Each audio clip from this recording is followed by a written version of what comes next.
เสียก่อนแล้วน้องจะถอนกายใจนี้ไปเป็นเดิมลืมหักที่ดีอายนี้จะบอกขัดขืนโปรดน้องจงฝื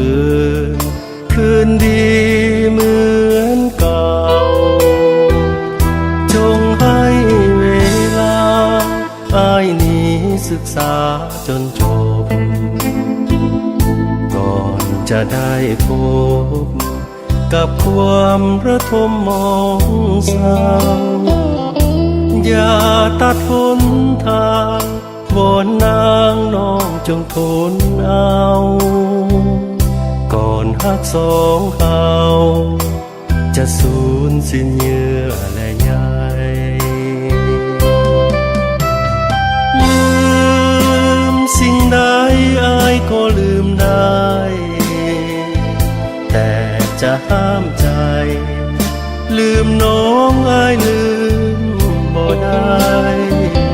อายหู้อยู่ดีว่านางนั้นบ่อาลัยแต่ว่าจิตใจอายนั้นยังเคียงอยู่ใกล้จงให้เวลาอายพัฒนาตัวก่อนแม่น้องจะจร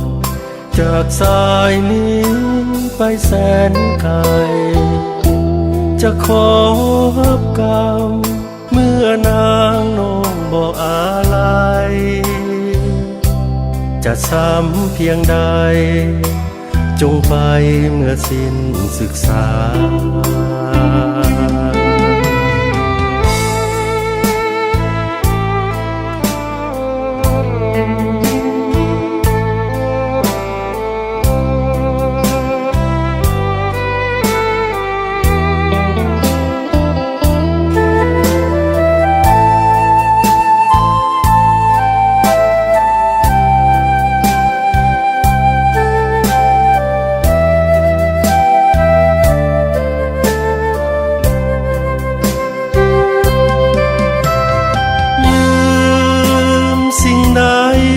ก็ลืมได้แต่จะห้ามใจลืมน้องอายลืมบ่ได้อายหู้อยู่ดีว่านางนั้นบ่อาลัยแต่ว่าจิตใจอายนั้นยังเคียงอยู่ใกล้จงให้เวลาอายพัฒนาตัวก่อนแม่น้องจะจร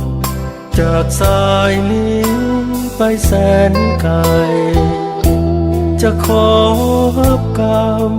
เมื่อนางน้องบ่อาลัยจะซ้ำเพียงใดจงไปเมื่อสิ้นศึกษา